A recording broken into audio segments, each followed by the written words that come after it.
এমনিভাবে দোষ ত্রুটি অনুসন্ধান করাও জায়েজ নাই। দোষ ত্রুটি অনুসন্ধানের মাধ্যমে মুসলমানকে কষ্ট দেওয়া যায়। নবী সাল্লাল্লাহু আলাইহি ওয়াসাল্লাম বলেন, লা তাত্তাবিউ আওরাতিম, কখনো কোনো মুসলমান ভাইয়ের পিছনে পিছনে দোষ অনুসন্ধান করিও না।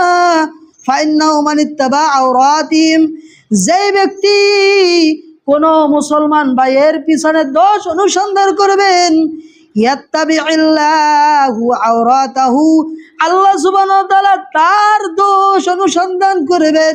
ওমাইয়াত্তাবিউল্লাহু আওরাতাহু, যেই ব্যক্তির গোপন দোষগুলো আল্লাহ সুবহানাহু ওয়া তাআলা অনুসন্ধান করবেন, ইয়াফদাহু ফি বাইতিহি, ওই ব্যক্তিকে আল্লাহ সুবহানাহু ওয়া তাআলা তার ঘরের মধ্যে অপদস্থ করবেন। নাউজুবিল্লাহ। এজন্য কখনো কারো দোষ প্রকাশ করা যাবে। নবী সাল্লাল্লাহু আলাইহি সাল্লামের অপর বর্ণনা এসেছে, যেই ব্যক্তি কোনো মুসলমানের দোষ গোপন রাখে, আল্লাহ সুবহানাহু ওয়া তাআলা কিয়ামতের দিন তার দোষ গোপন রাখবেন। আর যেই ব্যক্তি কোনো মুসলমান ব্যক্তির দোষ প্রকাশ করে দেয়, কিয়ামতের দিন আল্লাহ সুবহানাহু ওয়া তাআলা তার দোষকে প্রচার করে দিবেন। নাউজুবিল্লাহ, প্রকাশ করে দিবেন। এজন্য সাবধান হয়ে যাওয়া দরকার। এমনিভাবে আরেকটার মাধ্যমে কষ্ট দেয়, সেটা হচ্ছে শত্রুতা পোষণ করা। এজন্য আমাদেরকে শত্রুতা পোষণ করা যাবে না। আল্লাহ সুবহানাহু ওয়া তাআলা বললেন, ইন্নামা ইউরিদু শাইতানু আইয়ুকিয়া বাইনাকুমুল আদাওয়াতা ওয়াল বাগদা ফিল খামরি ওয়াল মাইসির, নিশ্চয়ই শয়তান তোমাদের মধ্যে মদ এবং জুয়ার মাধ্যমে তোমাদের মধ্যে বিদ্বেষ, শত্রুতা পোষণ সৃষ্টি করতে চায়। নাউজুবিল্লাহ। এজন্য আমাদেরকে কখনো মদ জুয়া এগুলো মধ্যে জড়িত হওয়া যাবে না। মুসলমান ভাইয়ের সাথে শত্রুতা হবে ওই ক্ষেত্রে, মান আহাব্বা লিল্লাহ, আল্লাহর জন্য কাউকে ভালোবাসতে হবে, ওয়া বাগাদা লিল্লাহ, আল্লাহর জন্য কাউকে অপছন্দ করতে হবে, ওয়া আতা লিল্লাহ, আল্লাহর জন্য কাউকে দান করতে হবে, ওয়া মানা লিল্লাহ, এবং আল্লাহর জন্য কাউকে দান করা থেকে বিরত রাখতে হবে, ওয়া আনকাহা লিল্লাহ, নবী সাল্লাল্লাহু আলাইহি ওয়াসাল্লাম বললেন কাউকে আল্লাহর জন্য বিবাহ করতে হবে, ওয়া মানা লিল্লাহ ফাকাদ ইস্তিকমাল আল ঈমান, ওই ব্যক্তি যেই ব্যক্তি আল্লাহর জন্য এগুলো করবে তার ঈমান তো পূর্ণাঙ্গ করে নিল। সুবহানাল্লাহ। যেন আমাদেরকে আল্লাহর জন্য সব কিছু করতে হবে। এমনিভাবে রাস্তা বন্ধ করার মাধ্যমেও মানুষকে কষ্ট দেওয়া হয়।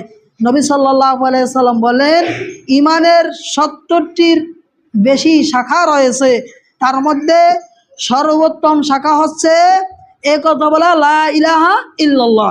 আর সবচেয়ে নিচু মানে সর্বনিম্ন ঈমানের শাখা হচ্ছে ওয়া আদনাহা ইমাতাতুল আযা আনিত তরিকি, কষ্টদায়ক বস্তু রাস্তা থেকে সরিয়ে ফেলা হচ্ছে ঈমানের সর্বনিম্ন শাখা। নবী সাল্লাল্লাহু আলাইহি ওয়াসাল্লাম বলেন, ওয়াল হায়াউ শুবাতুম মিনাল ঈমান, আর লজ্জা হচ্ছে ঈমানের অঙ্গ। তাহলে এর মাধ্যমে বোঝা যায় যে রাস্তায় কষ্টদায়ক বস্তু ফেলে দেওয়া যাবে না। যাবে? রাস্তায় কোনো কষ্টদায়ক বস্তু যদি থাকে এগুলো ফেলে দেওয়ার চেষ্টা করতে হবে, এগুলোর মাধ্যমে কষ্ট দেওয়া যাবে না। এমনিভাবে আমাদের বর্তমান সমাজে বিভিন্ন জায়গা দেখা যায় বিভিন্ন অবরোধের মাধ্যমে, হরতাল মিছিলের মাধ্যমে অন্যায়ভাবে সাধারণ মানুষদেরকে কষ্ট দেওয়া হয়, অন্যায়ভাবে মানুষদের গাড়ি ভাঙচুর করে, এরকম সমাজে পাওয়া যায় কি যায় না? এগুলো সাবধান হতে হবে, এগুলোর মাধ্যমে কষ্ট দেওয়া হয়। এমনিভাবে মানুষকে অভিসম্পাদের মাধ্যমে কষ্ট দেওয়া হয়। নবী সাল্লাল্লাহু আলাইহি ওয়াসাল্লাম বলেছেন, লাইসাল মুমিনু বিত্তান, মুমিন ব্যক্তি কখনো নিন্দাকারী দোষারোপকারী হতে পারে না। ওয়াল্লাআন, এবং মুমিন ব্যক্তি কখনো অভিসম্পাদকারী হতে পারে না, কাউকে লানত করতে পারে না। ওয়াল ফাহিশ, এবং মুমিন ব্যক্তি কখনো অশ্লীলভাষী হতে পারে না। ওয়ালাল বাদি, এবং মুমিন ব্যক্তি কখনো কটুভাষী হতে পারে না। আজকের বর্তমান সমাজে বিভিন্ন জায়গায় কথায় কথায় গালিগালাজ, কথায় কথায় খারাপ কথা বলে, এরকম মানুষের মধ্যে আছে কি আছে না? আর একটার মাধ্যমে মানুষকে কষ্ট দেয়, সেটা হচ্ছে অন্যের সম্পদ জবরদখল করার মাধ্যমে। আল্লাহ সুবহানাহু ওয়া তাআলা বলেন, ওয়ালা তাকুলু আমওয়ালাকুম বাইনাকুম বিল বাতিল, তোমরা অন্যায়ভাবে কারো ধন সম্পদ গ্রাস করে নিও না। এজন্য সাবধান হতে হবে। নবী সাল্লাল্লাহু আলাইহি সাল্লাম বললেন যে, তোমরা কি সবচেয়ে গরিব ব্যক্তিকে চেনো? তখন সাহাবায়ে কেরাম বললেন, আল্লাহ রাসূল, আমরা তো চিনি ওই ব্যক্তি যার টাকা পয়সা ধন সম্পদ নাই। নবী সাল্লাল্লাহু আলাইহি সাল্লাম বললেন, না, ওই ব্যক্তি সবচেয়ে গরিব ব্যক্তি, যেই ব্যক্তি টাকা পয়সা থাকা সত্ত্বেও সে নামাজ রোজা করলো, হজ যাকাত করলো, সব কিছু ভালো ভালো ঈমান আমল নিয়ে গেল, কিন্তু সে অন্যায়ভাবে মানুষকে কষ্ট দিল, অন্যায়ভাবে জুলুম করলো, কিয়ামতের দিন ওই ব্যক্তিকে পাওনাদারদের সমস্ত আমলগুলো দিয়ে দেওয়া হবে, এখনও তার পাওনাদারদের পাওনা থেকে যাবে। এমত অবস্থায় পাওনাদারদের গুনাহগুলো তার গাড়ে চাপিয়ে দিয়ে তাকে জাহান্নামে নিক্ষেপ করা হবে, নাউজুবিল্লাহ। ওই ব্যক্তি হচ্ছে সবচেয়ে গরিব ব্যক্তি। আর একটার মাধ্যমে মানুষকে অন্যায়ভাবে কষ্ট দেওয়া হচ্ছে, সেটা হচ্ছে অন্যায়ভাবে কাউকে হত্যা করা।